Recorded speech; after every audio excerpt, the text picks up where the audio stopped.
Hello and welcome to more The Legend of Zelda! Last time we got all the rest of the collectibles on the overworld, and now let's go do level 5. But I do need to go heal up, and I could walk to the fairy fountain like I've done a million times before, but now that we have the power bracelet that we got last time, we have a much easier way to get to one. So let's just go on this way instead, and I'll show you guys how exactly we'll be doing that. The damage I'm taking here really doesn't matter since we'll be healing up. Now, once we get to this little diamond shape of 4 different stones, we can push that one to open up a secret passage, which will take us to these little different staircases here. And depending on which one we take, it basically will warp us to different places on the map. And if we take this one, well, this is very close to a fairy fountain. So let me just kill these guys off real quick. There we are. Let's go up, because right up here is a fairy fountain. All right. So we'll go on through here, get healed all the way up. And also, very conveniently, level 5 happens to be quite close to one of the entrances we can get to with the staircases. Now, I actually don't have all these staircases memorized, so it might take me a couple tries to get to the right one, but let's try the one on the left. Well, that just takes us back where we were, so let's not go into that one. How about we take the... Oh, give him a second to load there. Let's try taking the middle one and see what that does for us. Okay, that's going to take us over here. This is by level 6, so we'll come to here tomorrow, but... Well, let's go back in. I think if we go to the left from here, because each one has its own set of stairs, I think if we go to the left from this one, it takes us to level 5. No, it takes us back here again. Let's try the right one from here. That's got to be it, right? Nope, that takes us back. Gosh dang it. Okay, we're in the red Lionel thing near level 6. Let's go to the middle one. Oh my gosh. Okay, so we're at the one that was near the start with all the blue Tektites. Let's go to the left. There we go, that's the one we're looking for. This is the one that is near level 5. Okay, that actually took a lot longer than it should have. That's kind of the whole point of a quick travel system, is to travel quickly. But what we have to do is go to this area, and we actually just have to walk up a bunch. This is gonna have some looping screens, but if we go up enough, it's gonna eventually lead us to the level. So I think we just have to go 1 or 2 more times. I think there's an old wise guy. There we go, I think there's an old wise guy that gives you that tip at some point, but oh well. And like I was saying last time, the dungeons are going to start getting a lot more difficult with level 5 and on, so that's why we got all those collectibles. But with the level 3 sword and the blue ring, we should be okay. Now, over to this side, we've got these enemies. I believe they're called Pole's Voice. And you can see, even with the highest level sword, they still take 3 swings. But, for some reason, they're very weak to the arrows. So if we get those guys out, it'll actually one-shot them, which is great. But I do want to hold on to at least 100 rupees for a bomb upgrade later on in the dungeon, so I'm going to have to watch that. Thankfully, there's not too many Pole's Voices, so we shouldn't need to use too many rupees, and hopefully we'll find a few along the way as well. Let's just go up here, and we've got more dark rooms. Let's go and get out the little candle here. I was actually just reading reviews of Dark Souls 3, even though I've never actually played a Souls game. I feel like if I were to go play one, I would probably start with... I'd probably start with Demon Souls just because it's the first one. I always like starting with the first games. Dig Dogger hates certain kind of sound. Alright, well, we just used a key for that. I guess it was worth it. Dig Dogger is the name of the boss, so we'll worry about that in a little bit. For now, let's just go up here, and suddenly we've got 3 Dodongos! This is exactly the same as the boss we fought before, but with 3 of them. So let's see what we can do here. Oh, didn't quite get him. Come on. There we go. Okay, that one was close enough. And they dropped some bombs, which is convenient. There's that one. Get him. There we go. And we just got to get that last one. That was a big miss. Now it's not going to quite get him. We'll try to line it up so I can actually get him to eat it here. Come on. Pay attention to me. There you go. So that eats 1 right there. We have to get him to eat 1 more because with the eating, it actually takes 2. Okay, we got it.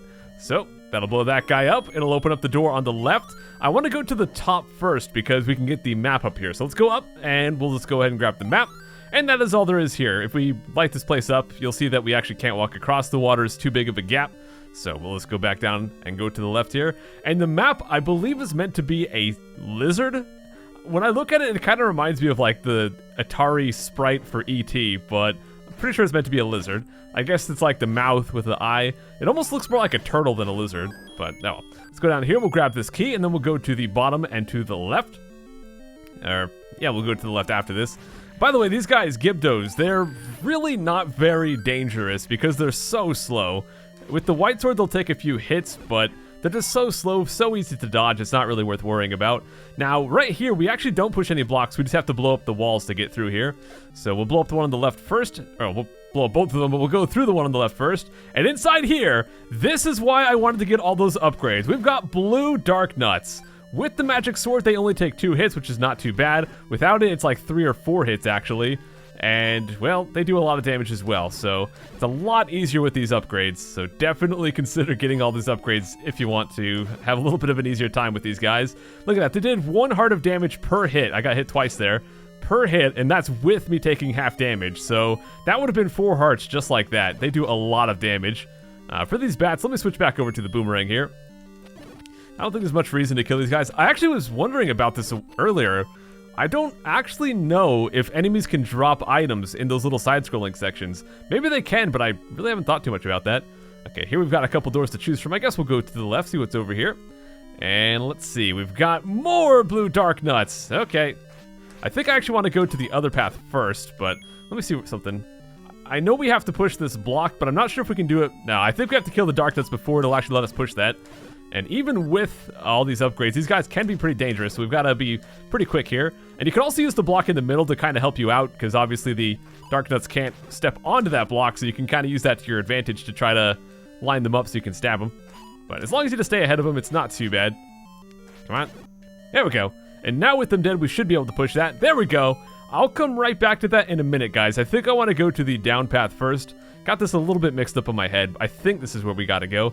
Or this is more of an optional path. Yeah, we go down here, we grab a key. There's actually nothing down here, so this path, totally optional, totally pointless, but it's something you can take if you just want to be a completionist. And just to check, you know what, let's go ahead and bomb these walls and see if we get anything here. Actually, no. No, we do want to go down here. This is where the bomb upgrade is. Okay, so not pointless coming down here. This is where the bomb upgrade is. Yeah, sometimes for some reason, I just brain fart on little details like that. But there we go. We go grab this guy, and now we can hold 12 bombs instead of just 8, which is awesome. So, we'll be a lot more safe when we're going to bomb some Dodongos, I guess. Although, I wish we got that upgrade before we went and fought 3, although they dropped plenty of bombs for us, so being able to hold on to 8 was fine. Doesn't really matter too much.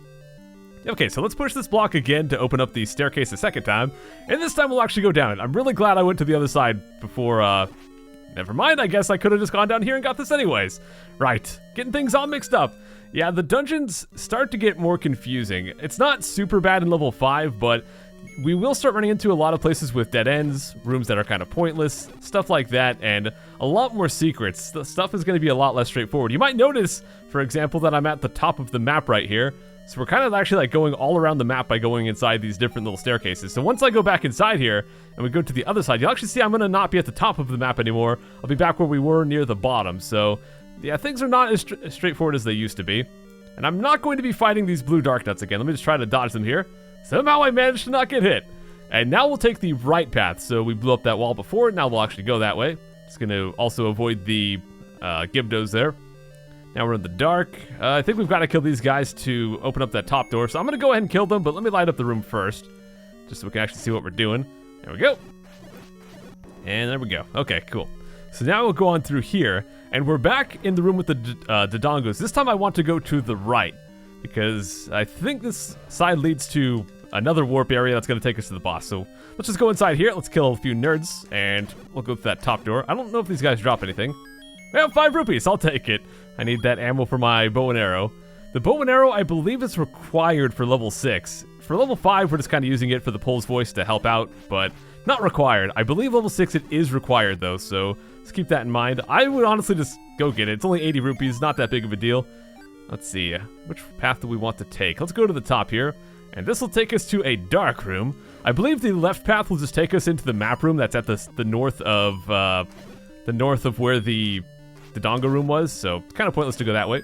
There we go. We'll go grab the compass, and we can see where the boss is finally. It's kind of in front of the eye of the lizard.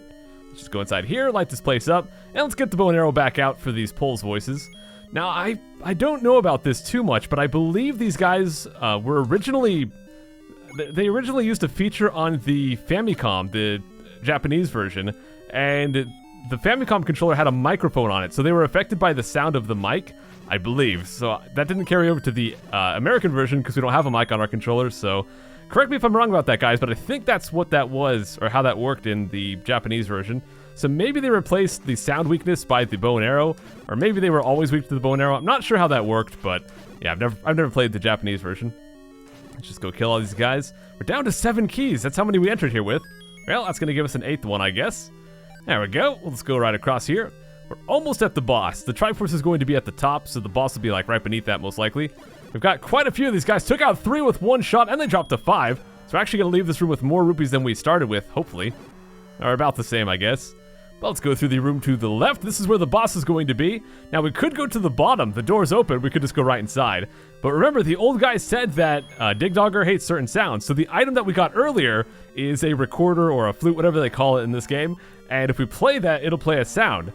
So let's go ahead and play that and see how much this guy hates it. So play the sound, and suddenly that makes him tiny. Then we just stab him a couple times, and that's it. So a very, very easy boss if you know the trick that you have to play the recorder there. Not a whole lot of use for that item, but it's great for this boss, and it'll be useful a couple other times. So it's worth getting. All right, let's go kill these guys off. And yeah, this is just a dead end, completely pointless. So instead, we'll just go back into the boss room, go to the top, and let's go and grab the 5th Triforce piece. There we go. All right, guys, so thank you so much for watching. That's it for level 5. We'll come back next time. Level 6 is where things get really challenging. This place had the blue Darknuts, which are pretty tough. Level 6 has some evil enemies, so we'll get to that next time. I'll see you guys then. Take care.